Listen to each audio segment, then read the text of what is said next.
Hello friends, कैसे हैं आप सब लोग। स्वागत है आप सभी लोगों का हमारे इस यूट्यूब चैनल में। इसका नाम है वंसर। मैं हूं आगे शर्मा, एक बार फिर आप लोगों के लिए ज़बरदस्त वीडियो लेकर आया हूं। और आज की वीडियो में आप लोगों को जानने को मिलेगा कि जीव विज्ञान, कोई भी व्यक्ति जीव विज्ञान से रिलेटेड है, मतलब कि वो बोर्ड एग्जाम 2024 का एग्जाम देना चाहता है, तो मैं मॉडल पेपर 2024 का मैं सॉल्व कराने वाला हूँ। ये एक एक बातें मैं आप लोगों को बताऊँगा, ये मोस्ट इंपोर्टेंट है और ये मॉडल भी काफ़ी इंपोर्टेंट है। इस मॉडल से आप लोगों को आइडिया लग जाएगा कि पहला आइडिया लगेगा आप लोगों का कि आप लोगों की तैयारी कैसी है। दूसरा नंबर का आइडिया लग जाएगा कि तुम्हें कितनी और तैयारी करने की जरूरत है, और आपको आइडिया लग जाएगा कि क्वेश्चंस आखिरकार किस तरीके से पूछे जा सकते हैं। और इसी से रिलेटेड मैं इससे इर्द गिर्द तो और क्वेश्चंस कैसे बन सकते हैं, क्योंकि कई सारे सेट आते हैं ना, तो वो भी मैं आप लोगों को बताने वाला हूं। तो बहुत ही ज़्यादा इंपॉर्टेंट वीडियो होने वाली है, तो वीडियो को इसको आप लास्ट तक देखना। चैनल को सब्सक्राइब नहीं किया तो चैनल को सब्सक्राइब कर लेना, क्योंकि मैं बायोलॉजी का टीचर हूं। बहुत सारी आप लोगों को बायोलॉजी से रिलेटेड चीज़ें बताता रहता हूँ, स्टडी टिप्स से रिलेटेड चीज़ें बताता रहता हूँ, तो आप लोगों को जानकारी लेना बहुत ज़रूरी है। तो आपको बता दें, पेपर तो मैं कुछ इस तरीके का दिखाई देगा, ठीक है, और आप लोग देख पा रहे होंगे इस तरीके से 3 घंटे 15 मिनट का आप लोगों को समय मिलेगा। और आपका जो मार्क्स होंगे 70 नंबर का पेपर आएगा। कुछ निर्देश लिखे हुए होंगे जो आप लोग पढ़ सकते हैं कि आरंभ में 15 मिनट परीक्षार्थी को प्रश्न पत्र पढ़ने के लिए निर्धारित हैं। मतलब 15 मिनट आप लोगों को क्या काम करना है, पहले आपको क्वेश्चंस को अच्छे से रीड करना है। 15 मिनट आपको इसलिए एक्स्ट्रा दिए जाते हैं पढ़ने के लिए। सेकंड नंबर का है सभी प्रश्न अनिवार्य हैं। तो जो क्वेश्चंस आप लोगों को दे रखे हैं ये आप लोगों को करने होंगे, ये सब अनिवार्य हैं। आवश्यकता अनुसार अपने उत्तरों की पुष्टि नामांकित रेखा चित्र द्वारा कीजिए। तो अगर तुम्हें लग रहा है किसी प्रश्न में रेखा चित्र बन सकता है, किसी में डायग्राम बनाने की रिक्वायरमेंट है, तो आपको रिक्वायरमेंट अगर दिखाई दे रही है तो आपको डायग्राम जरूर बनाना चाहिए, ठीक है। लास्ट है सभी प्रश्नों के निर्धारित अंक उनके सम्मुख अंकित है। कौन सा प्रश्न कितने नंबर का है वो उसके सामने लिखा हुआ है, उसके आधार पर ही आपको क्या काम करना है, आंसर को देना होगा, ठीक है। 1 नंबर का प्रश्न है तो आपको 1-2 लाइन में निपटा देना है। मैं सारी चीज़ें बताऊंगा। सबसे पहले आप लोगों को दिखाई देगा इस तरीके से, पहला देखा है सही विकल्प चुनकर अपनी उत्तर पुस्तिका में लिखिए। आपको सही क्वेश्चंस का जवाब देना है, ठीक है। तो ऑप्शन ए दिखाई दे, प्रश्न का दिखाई दे रहा होगा, स्त्री में अंतःरोपण के समय भ्रूण किस अवस्था में होता है। तो आपको बता दें, शुक्राणु और अंडाणु जब आपस में मिलते हैं तो उसे निषेचन कहते हैं। निषेचन के बाद जायगोट बनता है। जायगोट बनने के बाद आपको बता दें मरुला बनेगा 8 से लेकर 16 कोश की अवस्था तक। मरुला के बाद बनता है ब्लास्टुला अवस्था। तो ब्लास्टुला जो होता है वो गर्भाशय के अंदर धस जाता है, इसे बोलते हैं अंतःरोपण। तो कौन सा ऑप्शन आएगा इसमें? इसमें ऑप्शन आएगा ऑप्शन सेकंड, ब्लास्टुला अवस्था। ब्लास्टुला अवस्था में ही जो हमारे पास भ्रूण होता है वो गर्भाशय के अंदर जुड़ने का काम करता है। तो पहले नंबर का प्रश्न आपको अच्छे तरीके से मैंने आपको समझा दिया है। दूसरा देखिए, सेकंड नंबर का आपको दिखाई दे रहा होगा, मानव में संतान का लिंग निर्धारण होता है। तो अगर कोई मानव है तो मानव में संतान का लिंग निर्धारण जो पाया जाएगा, इसमें दे रखा है मां के लिंग गुणसूत्र से, अंडाणु के माप से, शुक्राणु के माप से, या पिता के गुणसूत्र से। तो इसका राइट आंसर जो आएगा वो आएगा पिता के गुणसूत्र से, क्योंकि पिता के अंदर 2 प्रकार के शुक्राणु पाए जाते हैं, 50% एक्स शुक्राणु, 50% वाई शुक्राणु। जब एक्स शुक्राणु के द्वारा अंडाणु का निषेचन होगा तो लड़की पैदा होगी, वाई शुक्राणु द्वारा अंडाणु का निषेचन होगा तो नर पैदा होगा, लड़का पैदा होगा। तो लिंग का निर्धारण पिता के गुणसूत्र करते हैं, ना कि माता के गुणसूत्र। तो इसका आंसर आएगा डी। डी का मतलब 4th वाला। आई थिंक क्लियर होगा आप लोगों को। अगले नंबर का है गा। आवर्त बीजी पादपों में या पादपों के पुष्प के नर जननांग को क्या कहा जाता है। तो आपको बता दें, देखो जायंग और स्त्रीकेसर ये दोनों फीमेल वाले पार्ट हैं, ठीक है। और पू से बनता है पुमंग, पू से पुंकेसर, पुंकेसर पुष्प का नर भाग होता है। तो इसमें जो आंसर आएगा वो आएगा पुमंग एंड्रोइसियम, इसको हम बोल देते हैं। अगर आप लोगों से मादा जननांग पूछ ले तो आपको जवाब देना है जायंग बोल सकते हैं आप, ठीक है ना। समझ में आ रहा है आप लोगों के, ठीक है। आगे बढ़ते हैं। जेनेटिक इंजीनियरिंग का उपयोग होता है। तो जेनेटिक इंजीनियरिंग को हम आनुवांशिक इंजीनियरिंग बोल देते हैं, जिसमें डीएनए को काटा जाता है, तोड़ा जाता है, काटा तोड़ा जाता है, उसके बाद मरम्मत की जाती है, उसको जोड़ा जाता है, नए नए उत्पाद मानव के लिए उपयोगी उनको तैयार करते हैं। तो इसमें दे रखा है चिकित्सा में, तो चिकित्सा में इस्तेमाल करते हैं, कृषि में भी इस्तेमाल करते हैं, फिर दे रखा है इन दोनों में, तो हम कहेंगे हाँ इन दोनों में इसका इस्तेमाल होता है, लास्ट में इनमें से कोई नहीं। तो आपको बता दें इसमें आंसर आएगा इन दोनों में। और अगर तीसरा ऑप्शन दे रखा होता कि इंसुलिन निर्माण में या हार्मोन निर्माण में, लास्ट में दे रखा होता ये सभी, तो फिर आंसर आ जाता आपका ये सभी। ठीक है ना, पूरे चारों प्रश्न के आंसर आप लोगों को क्लियर तरीके से समझ में आ गए होंगे। ठीक है, चलो अब बात करते हैं हम अति लघु उत्तरीय प्रश्न की। और अति लघु उत्तरीय प्रश्न जो होते हैं ये एक एक नंबर में होते हैं, तो आप कोशिश करना 1 से लेकर 3 लाइन के बीच में आप लोगों का जो आंसर है वो खत्म हो जाए, इससे ज़्यादा आप मत लिखिएगा। पहला है काका, एक आवर्त बीजी पुष्प के उन अंगों के नाम लिखिए जहां नर एवं मादा युग्मकोद्भिद का विकास होता है। तो ध्यान से सुनिएगा, तो आवर्त बीजी पुष्प में नर युग्मकोद्भिद का निर्माण जो होता है वो पुंकेसर के परागकोश के अंदर होता है। ठीक है ना, आपको बता दें मादा युग्मकोद्भिद की बात करें तो ये अंडाशय के अंदर बीजांड होता है, बीजांड के अंदर भ्रूणकोश होता है, भ्रूणकोश को ही मादा युग्मकोद्भिद बोल देते हैं। तो आपको मैंने दोनों ही बता दिए, आप लोगों ने ध्यान से सुन लिए होंगे।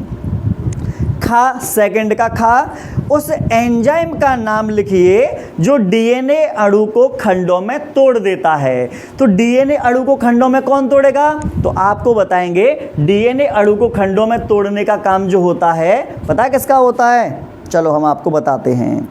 ये होता है, एक एंजाइम होता है प्रतिबंधन एंजाइम, प्रतिबंधन एंजाइम, और इसी में आता है प्रतिबंधन एंडोन्यूक्लियस एंजाइम। इस एंजाइम का काम होता है डीएनए के अणु को काटना या तोड़ना, बस में नहीं, तो डीएनए अणु को काटने का काम प्रतिबंधन एंडोन्यूक्लियस एंजाइम का होता है। इसी को हम रेस्ट्रिक्शन एंडोन्यूक्लियस एंजाइम भी बोल देते हैं, जो डीएनए का आणविक चाकू या डीएनए की आणविक कैंची भी इसको बोला जाता है। ये बहुत ही इंपॉर्टेंट प्रश्न है और जेनेटिक इंजीनियरिंग में सबसे ज़्यादा इस एंजाइम का इस्तेमाल होता है, क्योंकि पूरी जेनेटिक इंजीनियरिंग इसके ऊपर डिपेंड है। ठीक है, आइए आगे बढ़ते हैं। गा, उन कोशिकाओं का नाम लिखिए जो विकसित हो रहे शुक्राणु को पोषण प्रदान करती हैं। तो देखते हैं शुक्राणु को पोषण कौन देगी, तो आप बोलेंगे सर्टोली। कौन करेगी, सर्टोली कोशिका। कौन करेगा, सर्टोली कोशिका। तो शुक्राणु शुक्रजन नलिकाओं को पोषण देने का काम सर्टोली कोशिकाओं का होता है। समझ में आ गया आप लोगों के। और अगर आपसे एंडोजन हार्मोन के बारे में पूछता तो आ जाता लीडिंग सेल्स। नेक्स्ट, वर्णांध व्यक्ति को रेलवे में ड्राइवर क्यों नहीं बनाया जाता। देखो रेलवे में ड्राइवर इसलिए नहीं बनाते क्योंकि वर्णांधता वाला जो व्यक्ति होता है, इसको कलर ब्लाइंडनेस बोलते हैं, ये कलर में डिफरेंस नहीं कर पाते, इसलिए दुर्घटना हो सकती है। इसलिए रेलवे हो या ट्रैफिक पुलिस हो, ऐसी जॉब में नियुक्त करने से पहले आंखों की जांच कराई जाती है और आंखों की जांचों में वर्णांधता का चेक कराया जाता है कि वो कलर को डिफाइन कर पा रहा है या नहीं कर पा रहा, क्योंकि सिग्नल को पहचानने का इनमें काम रहता है, तो इसलिए इनको रेलवे में जॉब नहीं दी जाती। ठीक है, आइए अगला है क्लाइनेफिल्टर सिंड्रोम और टर्नर सिंड्रोम में गुणसूत्र की संख्या लिखिए। तो देखो 44 + XXY, तो ये तो वही होता है क्लाइनेफिल्टर सिंड्रोम। क्लाइनेफिल्टर सिंड्रोम जो होता है इसमें 47 गुणसूत्र होते हैं, क्योंकि इसमें एक लिंग गुणसूत्र बढ़ जाता है। 44 + XO ये होता है टर्नर सिंड्रोम। टर्नर सिंड्रोम में एक लिंग गुणसूत्र की कमी हो जाती है। बात समझ में आप लोगों के, तो ये मैंने दोनों आप लोगों को बता दिए हैं।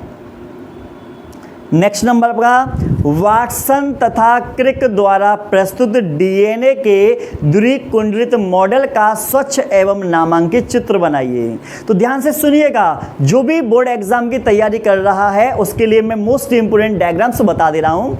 स्टार्ट करता हूँ। सबसे पहले आप लोगों को बनाना है परागकोश। ठीक है। दूसरे नंबर पर फिर आप लोगों को बनाना है, पहले परागकोश बना लिया, परागकोश के जस्ट बाद आप लोग बीजांड के पास चले जाना, बीजांड बनाना, भ्रूण कोश बना लेना, ये भी काफ़ी इंपॉर्टेंट है। उसके बाद में मादा जनतंत्र, उसके बाद में शुक्राणु, ग्राफिन पुटिका और अंडाणु, ये आप लोगों के लिए इंपॉर्टेंट है।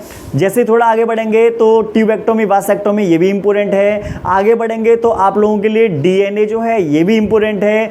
थोड़ा आगे बढ़ेंगे तो न्यूक्लियोसोम मॉडल, ये भी इंपॉर्टेंट है। थोड़ा जस्ट आगे बढ़ेंगे तो स्टैनले मिलर का प्रयोग, ये भी इंपॉर्टेंट है। थोड़ा आगे और बढ़ेंगे तो प्रतिरक्षी अणु, ये बहुत इंपॉर्टेंट है। थोड़ा जस्ट आगे और बढ़ेंगे तो आपके लिए बायोगैस मोस्ट इंपॉर्टेंट है। तो अभी मैं आपको ये जो डायग्राम बता चुका हूँ ये ज़्यादा इंपॉर्टेंट है। देखो बायोरिएक्टर वगैरह है वो भी इसके लिए इंपॉर्टेंट है। तो जो मैंने डायग्राम बताए हैं इन डायग्रामों की आप डेली प्रैक्टिस ज़रूर करिएगा। चाहे एक दिन में एक डायग्राम की प्रैक्टिस करो, लेकिन प्रैक्टिस ज़रूर करो आप लोग, ठीक है। आगे बढ़ते हैं। वंशागति का क्रोमोसोमवाद किसने प्रस्तुत किया? मोस्ट इंपोर्टेंट है। वंशागति का जो क्रोमोसोमवाद था वो दिया था एक वैज्ञानिक थे, सटन एवं बाबेरी। कौन थे?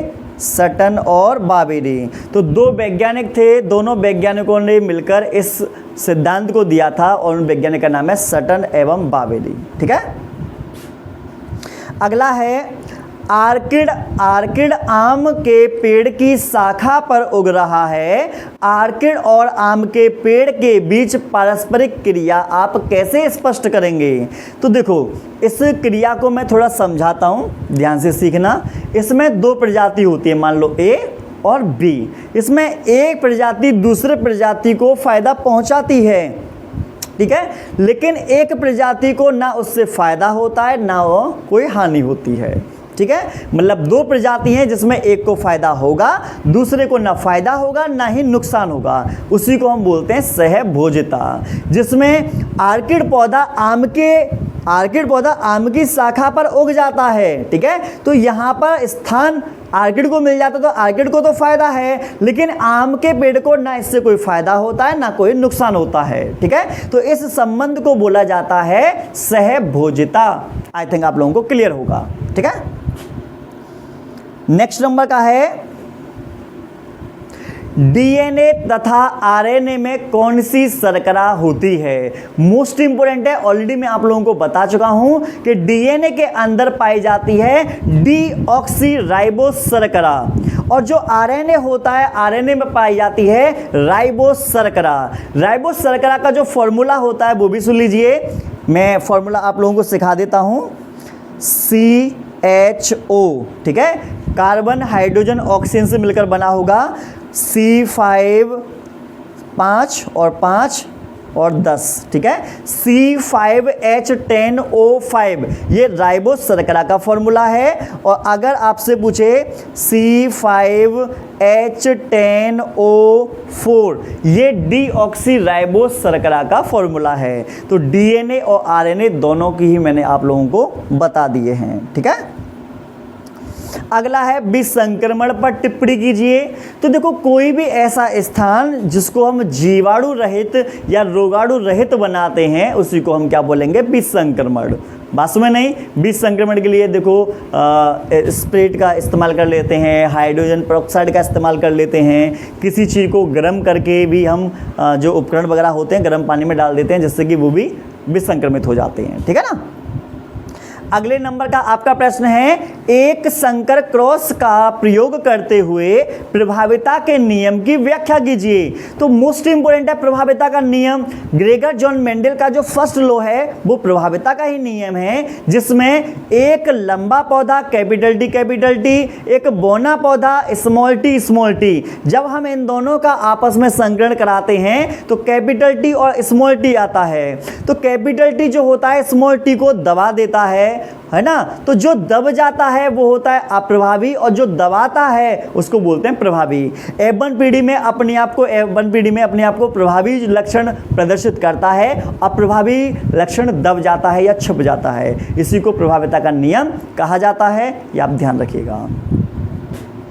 अगला है उपयुक्त चित्र की सहायता से मानव में मादा जनन तंत्र का वर्णन कीजिए। तो फीमेल रिप्रोडक्टिव सिस्टम को आपको डिटेल में बताना होगा, जिसमें कि मुख्य पॉइंट है, मुख्य हेडिंग बता रहा हूँ, उसको डिटेल में आप लोग बताना। सबसे पहले आप लोग अंडाशय के बारे में बताना कि अंडाशय 2 होते हैं जो उदर गुहा के अंदर होते हैं। अंडाशय के अंदर अंडाणु का निर्माण होता है, ग्राफिन पटका से एस्ट्रोजन बनते हैं, पीत पिंड से कार्पस ल्यूटियम बनता है, ये आपको बताना है। फिर फेलोपियन नलिका में बताना है कि फेलोपियन नलिका में आगे वाला जो भाग है इस तरीके से, इसको फिम्बरी वाला भाग बोलते हैं। आप पीछे वाला भाग जो होता है कीपक वाला भाग होता है, ये वाला जो भाग होता है इसको हम बोलते हैं एम्पुला। एम्पुला वाले भाग में अंड का निषेचन होता है। फिर इस्थमस वाला पार्ट होता है जो गर्भाशय को फेलोपियन नलिका से जोड़ने का काम करता है। इस तरीके से फेलोपियन ट्यूब के बारे में बताना है। फिर पहुँच जाएंगे गर्भाशय के पास, तो गर्भाशय में आप लोगों को डिटेल में बताना होगा कि ये उल्टे नाशपाती की नुमा होता है। मानव में सिंप्लेक्स प्रकार का गर्भाशय पाया जाता है।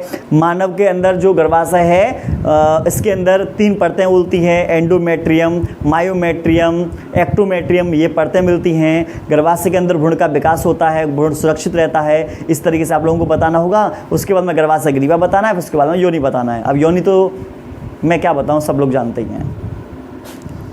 आइए नेक्स्ट है, निम्नलिखित में विभेद कीजिए। विभेद का मतलब होता है अंतर, ठीक है। पहला, सहज जन्मजात और उपार्जित प्रतिरक्षा, ठीक है।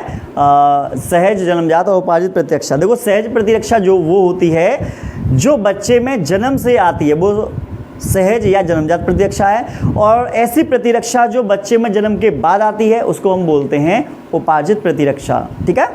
और आप लोगों को बता दें इसके आंसर आप लोगों को एक रोग वाला मैंने एक वीडियो बना रखी है बायोलॉजी के 12th क्लास शॉर्ट नोट्स में आप जाएंगे प्लेलिस्ट में तो वहाँ मिल जाएगी आपको।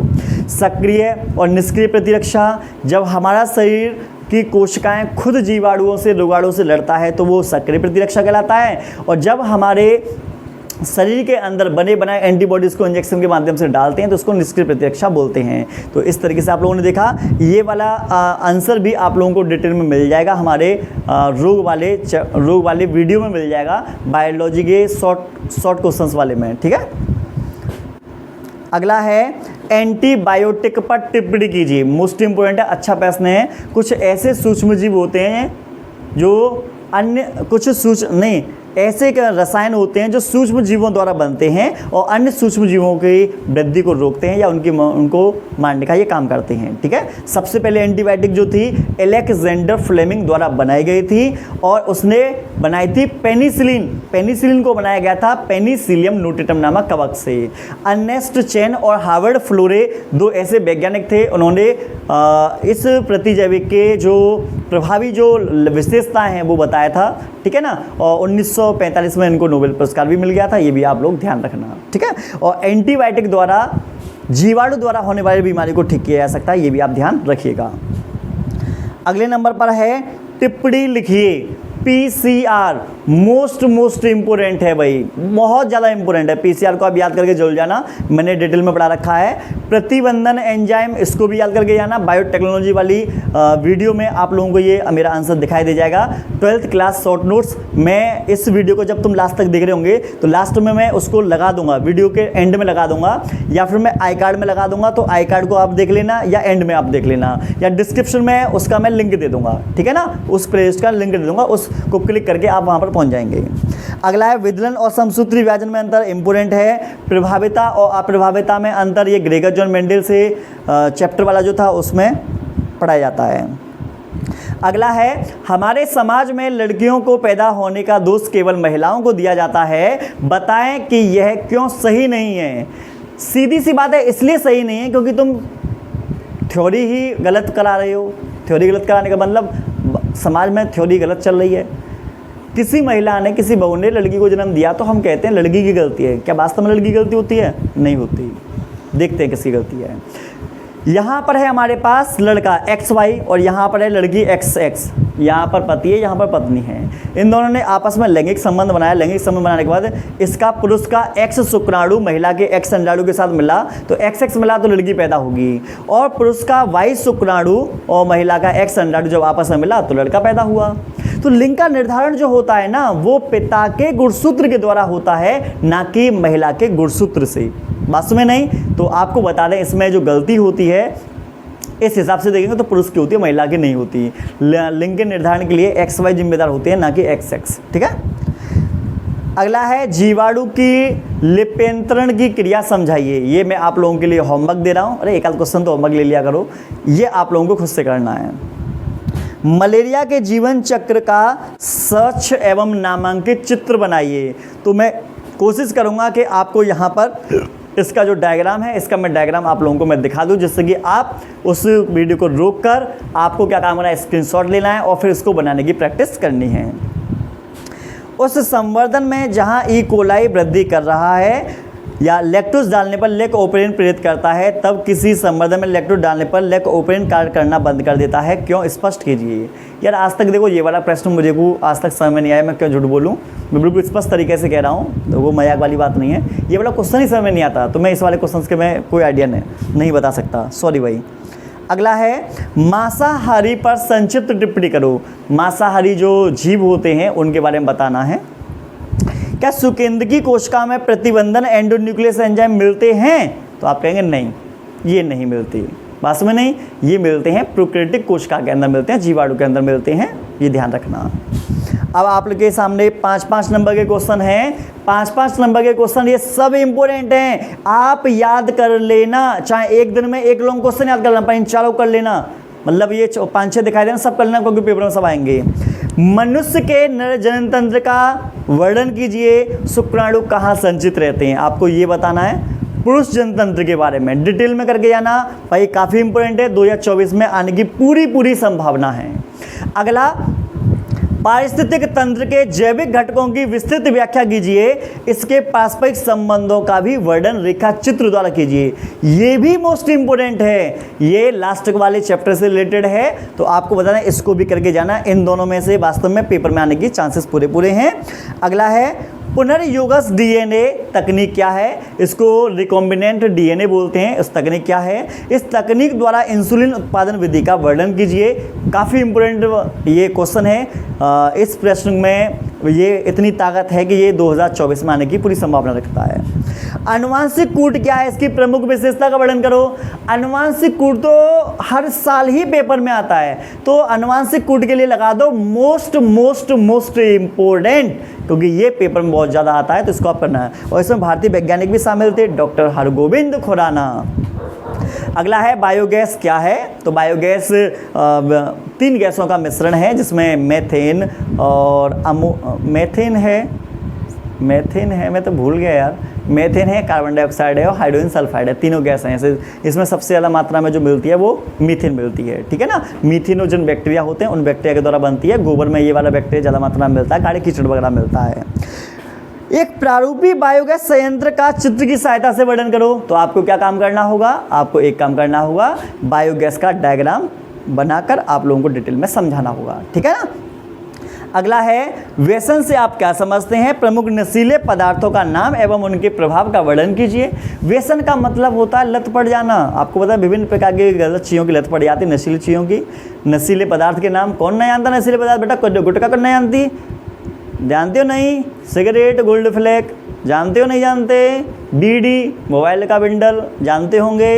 एल्कोहल, बियर वगैरह, किंगफिशर वगैरह सब लोग जानते होंगे। लास्ट में आपको बता दें, जो अंग्रेजी शराब की दुकान पर तुमने देखा होगा, मैकडॉगल वगैरह, बहुत सारी इस तरीके की चीज़ें आती हैं। 71 रुपये वाला पौवा आता है, गुड मॉर्निंग वाला, है ना, इस तरीके के पौवे वगैरह भी आते हैं। तो सब क्या है? ये सब नशीले पदार्थ हैं। अब तो सुगर नशा भी चल रहा है, चरस गांजा भी बिकता है, ज़्यादातर हम देखते हैं पुड़िया मिलती है 50-50-100 रुपये में। तो ये सब क्या है? नशीले पदार्थ हैं। इनका सेवन करने से हमारे शरीर पर क्या प्रभाव पड़ेगा, इसको आप अपनी भाषा में लिख सकते हो। तो इस तरीके से आप लोगों ने देखा 2024 में किस तरीके के क्वेश्चन पूछे जाएंगे, और इनकी आप प्रैक्टिस आप जितनी जल्दी कर लोगे उतना आप लोगों को फ़ायदा है, क्योंकि आपके पास सिर्फ बचे हुए हैं नवंबर और दिसंबर। जनवरी से आपके प्रैक्टिकल स्टार्ट हो जाएंगे, पूरा महीना प्रैक्टिकलों में जाएगा। अगला महीना जो होगा वो पूरा का पूरा चला जाएगा आपका पेपरों में। बिल्कुल भी समय नहीं है, तो आपके पास सिर्फ 2 महीने का समय। इन 2 महीने के समय में आप लोगों को अच्छे तरीके से तैयारी कर लेनी चाहिए। अगर आप लोगों को वीडियो पसंद आई हो तो वीडियो को लाइक शेयर सब्सक्राइब करना। उसके साथ साथ में आप लोगों के लिए मैं कुछ बोनस चीज़ें बता दे रहा हूँ। अगर आप 2020 का, 22 का, 23 का पेपर देखना चाहते हो और आप इन जितने भी क्वेश्चंस यहाँ पर दिखाई दे रहे हैं इन क्वेश्चनों की प्रैक्टिस करना चाहते हो, अच्छे नंबर लेकर आना चाहते हो, तो मैं डिस्क्रिप्शन में एक लिंक दूंगा एक प्लेलिस्ट का। उस प्लेलिस्ट में आपको हर chapter wise most important question, objective सब कुछ तुम्हें मिल जाएगा। उसे याद करो, पढ़ो और पेपर देने के लिए जब जाओगे तो आपका पेपर उसमें से पूरा फंस जाएगा। उसके साथ साथ मैं आपको बता दूं हमारी चल रही है एक कोर्स भी चल रहा है बायोलॉजी गुट्टी। अगर आपका कोई दोस्त उस गुट्टी को पीना चाहता है, बायोलॉजी में अच्छे नंबर लाना चाहता है, तो वो हमसे जुड़ सकता है। हम उसको अच्छे तरीके से बायोलॉजी में नंबर दिला देंगे और एक एक कॉन्सेप्ट जीरो से लेकर टॉपर तक उसको हम टॉपर बना के छोड़ेंगे। अगर इतनी सब बातें अगर आपको पसंद आई तो यार कमेंट तो कर दिया करो कि सर इतनी हमारे लिए मेहनत करते हैं, तो थोड़ी सी तो यार लाइक से सब्सक्राइब और ये चीज़ कर दिया करो।